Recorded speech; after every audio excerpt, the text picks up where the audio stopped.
તળાજા તાલુકાના આમળા જંગલ વિસ્તારમાં ગેરકાયદેસર પ્રવેશ મામલે તળાજા વન વિભાગની મોટી કાર્યવાહી।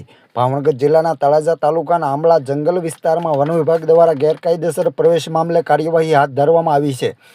નાયબ વન સંરક્ષક ભાવનગરના માર્ગદર્શન હેઠળ તથા હેન્ડલ RFO મહુવા RK પરમારની સૂચના મુજબ વનપાલ RB મકવાણા અને CK પડિયા દ્વારા કામગીરીમાં જોડાયા હતા। દરમિયાન આમળા અનામત જંગલ વિસ્તારમાં ગેરકાયદેસર પ્રવેશ કરવામાં આવ્યો હોવાનું સામે આવતા ભારતીય વન વિભાગની વિવિધ કલમો મુજબ કાર્યવાહી કરવામાં આવી રહી છે। પ્રાથમિક પૂછપરછ દરમિયાન આ વાહન કેપી વેન્ડફર્મ પવનચક્કી કંપની સાથે સંકળાયેલું હોવાનું જાણવા મળ્યું છે। વન વિભાગે ટાટા લોડિંગ વાહન નંબર RJ02GB 3271 ભરેલા સરિયા લોખંડ કબજે કરી અને આગળની કાર્યવાહી હાથ ધરવામાં આવી છે।